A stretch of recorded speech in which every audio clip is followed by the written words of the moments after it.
കോട്ടയം ജില്ലയിൽ മഴയ്ക്ക് നേരിയ ശമനമായെങ്കിലും താഴ്ന്ന പ്രദേശങ്ങൾ വെള്ളത്തിനടിയിലായി. തിരുവാർപ്പ്, ആയിമനം, വിജയപുരം, കുമരകം, അർപ്പൂക്കര പഞ്ചായത്തുകളിലും കോട്ടയം നഗരസഭാ പരിധിയിൽ ഉൾപ്പെട്ട കാരപ്പുഴ, ഇല്ലിക്കൽ എന്നിവിടങ്ങളും വെള്ളത്തിനടിയിലായി. ജില്ലയിൽ 21 ദുരിതാശ്വാസ ക്യാമ്പുകളിലായി 317 പേരെ മാറ്റിപ്പാർപ്പിച്ചു. മിഥുൻ അയ്യപ്പൻ ചേരുന്നു കൂടുതൽ വിവരങ്ങളുമായി. മിഥുൻ, ഇപ്പോൾ അല്പം മഴ മാറി നിൽക്കുന്നുണ്ട് കോട്ടയം ജില്ലയിൽ, എങ്കിൽ പോലും പല പ്രദേശങ്ങളും വെള്ളക്കെട്ടിനുള്ളിലാണ് എന്നുള്ള വിവരങ്ങളാണ് പുറത്തുവരുന്നത്. അതിതീവ്ര മഴയാണ് രേഖപ്പെടുത്തിക്കൊണ്ടിരിക്കുന്നത്.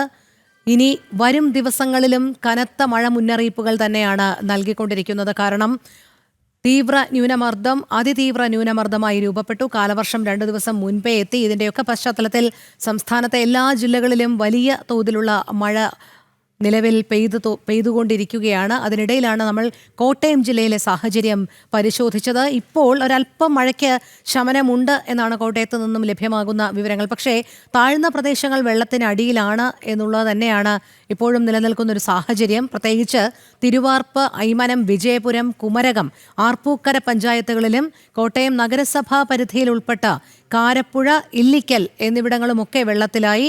ജില്ലയിൽ 21 ദുരിതാശ്വാസ ക്യാമ്പുകൾ തുറന്നിട്ടുണ്ട്. അതിൽ 317 പേരെ മാറ്റിപ്പാർപ്പിച്ചിട്ടുണ്ട് എന്നുമാണ് അറിയാൻ കഴിയുന്നത്. വരും ദിവസങ്ങളിലും അതിശക്തമായ മഴ തുടരുകയാണെങ്കിൽ സ്വീകരിക്കേണ്ട നടപടികളെക്കുറിച്ച് ജില്ലാ ഭരണകൂടം തീരുമാനം എടുത്തിട്ടുണ്ട്. അതനുസരിച്ചാണ് ഇപ്പോൾ നിലവിൽ ദുരിതാശ്വാസ ക്യാമ്പുകൾ തുറന്നിരിക്കുന്നതും മോശം സാഹചര്യങ്ങളിലുള്ളവരെ മാറ്റിപ്പാർപ്പിച്ചിരിക്കുന്നതും. ഇനി തുടർന്നുള്ള ദിവസങ്ങൾ കൂടി വിലയിരുത്തിയതിന് ശേഷമാകും എന്ത് നടപടികൾ വേണം എന്നുള്ളതിലൊരു കൂടിയാലോചന ഉണ്ടാകുകയുള്ളൂ. കോട്ടയത്ത് പലപ്പോഴും ഈ വെള്ളക്കെട്ട് ഒരു വലിയ പ്രശ്നം സൃഷ്ടിക്കുന്ന കാഴ്ച നമുക്ക് അറിയാൻ കഴിയുന്നതാണ്. പക്ഷേ ഇപ്പോൾ താഴ്ന്ന പ്രദേശങ്ങളിലെല്ലാം തന്നെ വെള്ളം കയറിയിട്ടുണ്ട്. പല വീടുകളും വെള്ളത്തിനടിയിലായി എന്നുള്ളത് ഗൗരവ സ്വഭാവമുള്ള ഒരു കാര്യം തന്നെയാണ്.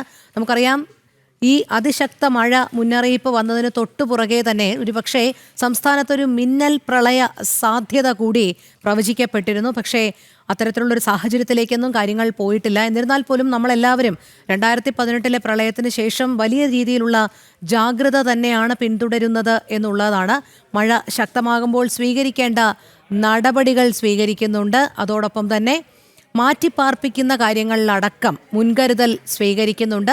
പ്രത്യേകിച്ച് പൊതുജനങ്ങൾ ശ്രദ്ധ കേന്ദ്രീകരിക്കേണ്ടത് എന്ന് പറയുന്നത് മണ്ണിടിച്ചിൽ ഉണ്ടാകുന്ന പ്രദേശങ്ങളാണ്. അതുകൊണ്ട് തന്നെ വലിയ രീതിയിലുള്ള വെള്ളക്കെട്ട് അനുഭവപ്പെടുന്ന പ്രദേശങ്ങളിൽ നിന്നൊക്കെ മാറി നിൽക്കണം എന്നുള്ള ചില ജാഗ്രതാ നിർദ്ദേശങ്ങളൊക്കെ അധികൃതർ നൽകുന്നുമുണ്ട്. മിഥുൻ അയ്യപ്പനിലേക്ക് പോകുന്നു. മിഥുൻ, കോട്ടയത്തെ ഒരു സാഹചര്യം എങ്ങനെയാണ്? ഇപ്പോൾ അല്പം മഴ മാറി നിൽക്കുന്നുണ്ട് എന്ന് അറിയാൻ കഴിയുന്നുണ്ട്. പക്ഷേ താഴ്ന്ന പ്രദേശങ്ങളൊക്കെ തന്നെ വെള്ളത്തിനടിയിലാണ്. പല വീടുകളും വെള്ളത്തിനടിയിലായിരിക്കുന്നു എന്നുള്ള വാർത്തകളും വരുന്നുണ്ടല്ലോ. എന്താണ് സത്യാവസ്ഥ?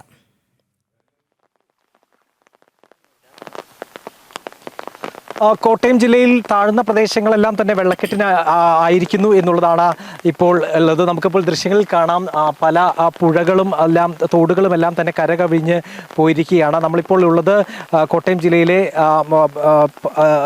ഈ സ്ഥലത്തിന്റെ പേരെന്തായിരുന്നു ചേട്ടാ? പാറച്ചാല് ബൈപ്പാസിന്റെ അവിടെ 16 എന്ന് പറയുന്ന സ്ഥലപ്പേര്. ഇവിടെ പുഴയോട് ചേർന്ന് കിടക്കുന്ന ഒരു സ്ഥലമാണ്. സ്ഥിരമായി വെള്ളം കയറുന്ന സ്ഥലമാണല്ലേ? എല്ലാ വർഷവും ഉള്ളത്. നമുക്ക് ഈ മഴയുടെ സമയത്ത് എല്ലാ പ്രാവശ്യം വെള്ളം ആറിന് ഇത്ര അടുത്തായതുകൊണ്ട് എന്തായാലും വെള്ളം കയറും. ഇത്തവണ കുറച്ച് നേരത്തെ ഉള്ളൊരു പെട്ടെന്നായിരുന്നു. നമ്മൾ പ്രതീക്ഷിച്ചിരിക്കുന്നതല്ലല്ലോ. ആളുകളെല്ലാം തന്നെ ഇപ്പോ ദൃശ്യം കാണാം, റോഡിലൂടെയാണ് ഇപ്പോൾ ആ വെള്ളം കടന്നു പോയിക്കൊണ്ടിരിക്കുന്നത്. റോഡ് ആണ് ഈ പ്രദേശം. ഈ റോഡിലൂടെയാണ് ആ വെള്ളത്തിൽ കൂടെ പോവുകയാണ്. ഒപ്പം തന്നെ കാറെല്ലാം തന്നെ വളരെ വലിയ പ്രയാസപ്പെട്ട് ഈ റോഡിലൂടെ പോകുന്നുണ്ട്. അവിടെ വഴി ഇടിഞ്ഞ് കിടക്കും. ഓരോ പ്രാവശ്യം വെള്ളം കയറുമ്പോൾ ഇരുത്തി ആ സൈഡ് മുഴുവൻ ആരിലോട്ട് ഇടിഞ്ഞിരിക്കുക. പിന്നെ കുറച്ച് മണ്ണൊക്കെ ഇട്ട് അഡ്ജസ്റ്റ് ചെയ്താണ് ഇപ്പം പോകുന്നത് വണ്ടി. അതുകൊണ്ട് കാണാതെ വരുമ്പോഴത്തേന് തന്നെയാണ് ചെറിഞ്ഞ വണ്ടി വരുന്നത്. ഈ എങ്ങനെയാണ് ഇവിടുത്തെ ആളുകളെല്ലാം തന്നെ ക്യാമ്പുകളിലേക്കോ അല്ലെങ്കിൽ മറ്റ് ബന്ധുവീടുകളിലേക്കൊക്കെ മാറിയിട്ടുണ്ട്? ക്യാമ്പിലോട്ടൊന്നുമില്ല, കൂടുതലും ആ ബന്ധുക്കാരുടെ ആൾക്കാരുടെ അടുത്തോട്ടൊക്കെ വീട്ടിലോട്ടൊക്കെ മാറുന്ന. നമുക്ക് അങ്ങനെ ക്യാമ്പ് കാര്യങ്ങളൊന്നും ഇവിടെ അങ്ങനെ ആരും അങ്ങനെ വരാറില്ല, പോകാറുമില്ല. മാക്സിമം എല്ലാവരും ഏതെങ്കിലും ബന്ധുക്കാരുടെ വീട്ടിലോട്ടൊക്കെ അങ്ങ് മാറത്തേ ഉള്ളൂ. വലിയ നാശനഷ്ടങ്ങളൊക്കെ ഈ ഭാഗത്ത് ഉണ്ടായിട്ടുണ്ടോ? അത്യാവശ്യം നമ്മുടെ വീടിന്റെ പുറകിൽ നിൽക്കുന്ന അല്ലെ വീട്ടിലുള്ള കൃഷി അങ്ങനെയുള്ള സംഭവങ്ങളെല്ലാം പോവും. ഒരു ചെടി വരെയുള്ള സംഭവങ്ങളെല്ലാം പോവും. ബാക്കി വീടിനകത്തെ കാര്യങ്ങളൊക്കെ നമുക്ക് പിന്നെ വെള്ളം കയറുന്ന അനുസരിച്ച് അറിയാവുന്ന കാരണം ഇതെല്ലാം വീടിനകത്ത് തന്നെ പൊക്കി വെക്കുക എന്നുള്ളതേ ഉള്ളൂ. കുറച്ചൊക്കെ നഷ്ടം വരും. തീർച്ചയായിട്ടും. അപ്പം എന്തായാലും വലിയ രീതിയിലുള്ള ബുദ്ധിമുട്ട് തന്നെയാണ് ജനങ്ങൾ അനുഭവിച്ചുകൊണ്ടിരിക്കുന്നത്. ഈ റോഡേത് തോടേതെന്ന് മനസ്സിലാവാൻ കഴിയാത്തൊരവസ്ഥയിലേക്ക് എത്തിയിരിക്കുന്നു എന്നുള്ളതാണ്. ഈ നിത്യവൃത്തിക്ക് വേണ്ടി പുറത്തേക്കെല്ലാം പോകുന്നതിന് വേണ്ടി ആണ് ഇപ്പോൾ ഈ വഴിയിലൂടെ ശേഷിക്കുന്ന ചില കുടുംബങ്ങൾ അവിടെ താമസിക്കുന്നുണ്ട് എന്നാണ് അറിഞ്ഞത്. അവർ മറ്റു കാര്യങ്ങൾക്ക് വേണ്ടി പുറത്തേക്ക് പോകാൻ വളരെ പണിപ്പെട്ട് പോകുന്നു എന്നുള്ളത് തന്നെയാണ് നമുക്കിപ്പോൾ മനസ്സിലാക്കാൻ സാധിക്കുന്നത്. വിവിധ ഇടങ്ങളിൽ താഴ്ന്ന പ്രദേശങ്ങളെല്ലാം തന്നെ വെള്ളക്കെട്ടിനായിട്ടുണ്ട്. പ്രത്യേകിച്ച് നമുക്ക് എടുത്ത് പറയുകയാണെങ്കിൽ തിരുവാർപ്പ്, ഐമനം, വിജയപുരം, അതുപോലെ തന്നെ കുമരകം, ആർപ്പൂക്കര പഞ്ചായത്തുകളിലും ആണ് ഏറ്റവും കൂടുതൽ ഇങ്ങനെ വെള്ളക്കെട്ട് രൂക്ഷമായിട്ടിരിക്കുന്നത്. ഒപ്പം തന്നെ ആർപ്പൂക്കര പഞ്ചായത്തിലും വെള്ളക്കെട്ട് രൂക്ഷമാണ്. കോട്ടയം നഗരസഭാ പരിധിയിലുള്ള കാരാപ്പുഴ, ഇല്ലിക്കൽ എന്നിവിടങ്ങളിലുമാണ് വലിയ രീതിയിലുള്ള വെള്ളക്കെട്ട് രൂക്ഷമായിരിക്കുന്നത്. ഒരു പടിഞ്ഞാറൻ മേഖലകളുമെല്ലാം തന്നെ ഇത്തരത്തിൽ വെള്ളക്കെട്ടിലായിട്ടുണ്ട് എന്നുള്ളതാണ്. ഇപ്പോൾ ജില്ലാ ഭരണകൂടം അറിയിക്കുന്ന അവസാന കണക്കുകൾ അനുസരിച്ച് 21 ദുരിതാശ്വാസ ക്യാമ്പുകളാണ് ഇത്തരത്തിൽ കോട്ടയം ജില്ലയിലാകെ തുറന്നിട്ടുള്ളത്. അതിൽ 317 പേരെ ഇത്തരത്തിൽ മാറ്റിപ്പാർപ്പിക്കുകയും ചെയ്തിട്ടുണ്ട് എന്നുള്ളതാണ് ഇപ്പോൾ ലഭ്യമാകുന്നത്. കോട്ടയത്ത് കഴിഞ്ഞ ദിവസം ശക്തമായിട്ടുള്ള മഴ ലഭ്യമായിരുന്നു. പക്ഷെ ഇന്ന് രാവിലെയോടുകൂടി മഴ നേരിയ രീതിയിൽ ശമനം ഉണ്ടായിട്ടുണ്ട്.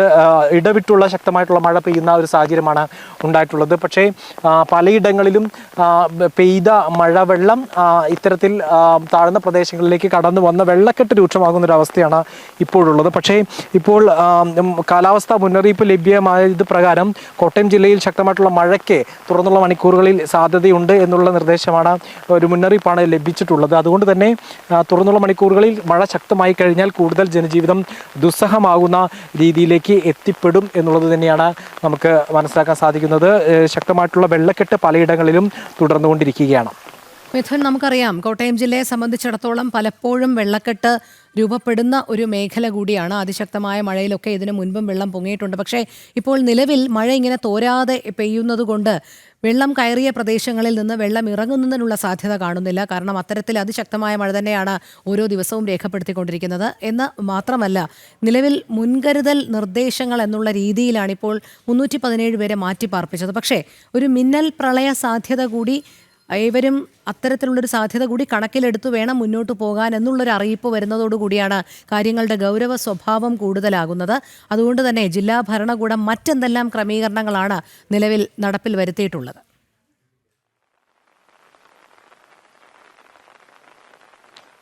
നേരത്തെ തന്നെ മുൻകരുതൽ നടപടികളുടെ ഭാഗമായി അനിശ്ചിതകാലത്തേക്ക് ഖനനം നിരോധിച്ചുകൊണ്ടും അതുപോലെ തന്നെ വിനോദസഞ്ചാര കേന്ദ്രങ്ങളിലേക്കുള്ള യാത്രകളെല്ലാം തന്നെ നിരോധിച്ചുകൊണ്ടും ജില്ലാ കളക്ടർ ഉത്തരവിട്ടിട്ടുണ്ട്. ഒപ്പം തന്നെ മറ്റ് കേന്ദ്രങ്ങൾ, അതായത് താഴ്ന്ന പ്രദേശങ്ങളിലടക്കം ഇത്തരത്തിൽ വെള്ളം കയറാനുള്ള സാധ്യത മുൻകൂട്ടി കണ്ടുകൊണ്ട് ഇത്തരത്തിൽ സർക്കാർ ഉദ്യോഗസ്ഥരെല്ലാം തന്നെ അതാത് സ്റ്റേഷൻ പരിധികളിൽ തുടരണമെന്നുള്ള ഒരു നിർദ്ദേശമാണ് കൊടുത്തിട്ടുള്ളത്. ഇപ്പോൾ ഈ നാട്ടുകാരോട് കൂടി ചോദിക്കാം, വളരെ കഷ്ടപ്പെട്ട് ഈ വണ്ടി ഇങ്ങോട്ട് പുറത്തേക്ക് എത്തിക്കുന്നത് കണ്ടു.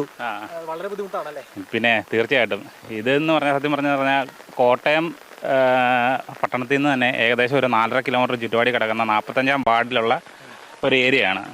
ഇവിടുത്തെ വഴിയാണെന്നുണ്ടെങ്കിൽ ഭയങ്കര, ഈ വഴിയുടെ കാര്യങ്ങളൊക്കെ ആണെന്നുണ്ടെങ്കിൽ ഭയങ്കര ശോചനമായിട്ടുള്ള രീതിയിലാണ്. ഇതിപ്പം വെള്ളമില്ലാത്ത സമയത്ത് നമ്മൾ വരുവാണെന്നുണ്ടെങ്കിൽ തന്നെ കാണാം ഇവിടെ ഒരു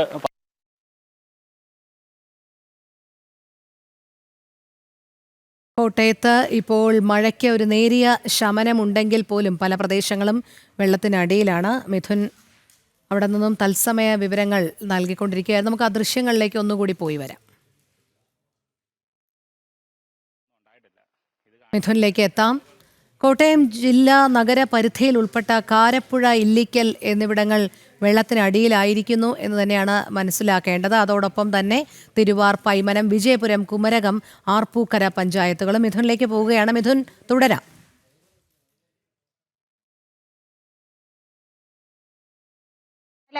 ഏതെങ്കിലും ഒരു കാറുകാർ വെള്ളത്തിൽ പോയി കഴിയുമ്പോൾ മന്ത്രിമാരും മറ്റവരും മറിച്ചവരും എല്ലാം ഇവിടെ വരും.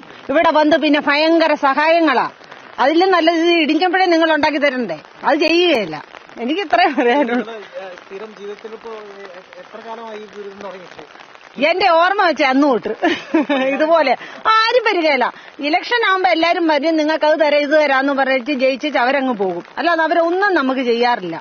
ഇത് എത്ര കാലം, ഇത് ഞങ്ങള് ഈ പിള്ളേരെല്ലാരും കൂടെ പിരിവിട്ടാണ് ഈ വഴി മണ്ണടിച്ചത്. അതുമല്ല ഇടിഞ്ഞു കിടക്കുക.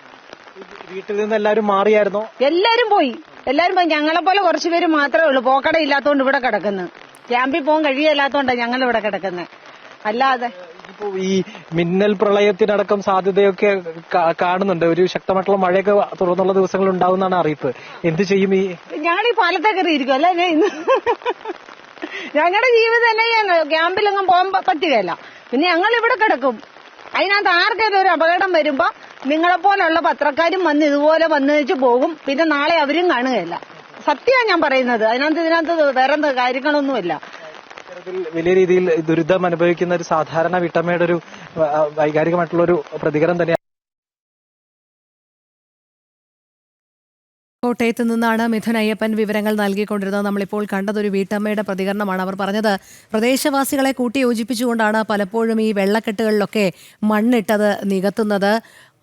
ജനപ്രതിനിധികളെ ആരെയും ഇത്തരം വിഷമസന്ധികളിലൊന്നും കാണാറില്ല എന്നാണ് ആ വീട്ടമ്മ പ്രതികരിച്ചത്. വലിയ വെള്ളപ്പൊക്കം വന്നാൽ എന്ത് ചെയ്യും എന്നുള്ള ഞങ്ങളുടെ പ്രതിനിധിയുടെ ചോദ്യത്തിന് അവർ വളരെ തമാശ രൂപേണ പറഞ്ഞത് ഈ പാലത്തിന് മുകളിൽ കയറി ഇരിക്കുകയല്ലാതെ മറ്റു മാർഗ്ഗങ്ങളൊന്നുമില്ല എന്നുള്ളതാണ്. ഒരുപക്ഷെ അവരുടെ വാക്കുകളൊക്കെ നമ്മൾ ശ്രദ്ധിക്കണം. കാരണം ഇത്തരത്തിൽ തീരാ ദുരിതവും മഴപ്പെയ്ത്തും ഒക്കെ ഉണ്ടാകുമ്പോൾ ജനപ്രതിനിധികൾ കാര്യക്ഷമമായി ഈ കാര്യങ്ങളിലൊക്കെ ഇടപെടുന്നുണ്ടോ എന്നുള്ളത് ഒരു വലിയ ചോദ്യം തന്നെയാണ് എന്നുള്ളത് തന്നെയാണ്. അതുകൊണ്ട് ഈ തീരാ ദുരിതത്തിൽ മഴപ്പെയ്ത്ത് ഇങ്ങനെയൊക്കെ സംസ്ഥാനം ഒട്ടാകെ കീഴടക്കിക്കൊണ്ടിരിക്കുമ്പോൾ ജനപ്രതിനിധികൾ കൂടി ജനങ്ങളുടെ ആവലാതികൾ കേൾക്കണം എന്നുള്ളൊരു അപേക്ഷ മാത്രമേ ഉള്ളൂ. കാരണം പലർക്കും വീടുകളിൽ നിന്ന് മാറി താമസിക്കാൻ പറ്റാത്ത സാഹചര്യമുണ്ട്. ഒരുപക്ഷെ ദുരിതാശ്വാസ ക്യാമ്പുകളിലടക്കം പോകാൻ കഴിയാത്തൊരു സാഹചര്യമുണ്ട്. അവരുടെ വീടുകളൊക്കെ വെള്ളത്തിനടിയിൽ ആയി പോകുമോ, വീട്ടുപകരണങ്ങൾ നശിച്ചു പോകുമോ എന്നൊക്കെയുള്ളൊരു ഭയം കാണും. പക്ഷേ ജാഗ്രത പാലിക്കണം എന്ന് ജില്ലാ അധികൃതർ നിർദ്ദേശം നൽകുകയാണെങ്കിൽ കർശനമായി ജാഗ്രത പാലിക്കുക തന്നെ വേണം. അവരുടെ മാർഗനിർദ്ദേശങ്ങൾ അനുസരിച്ച് തന്നെ മുന്നോട്ട് പോവുകയും വേണം.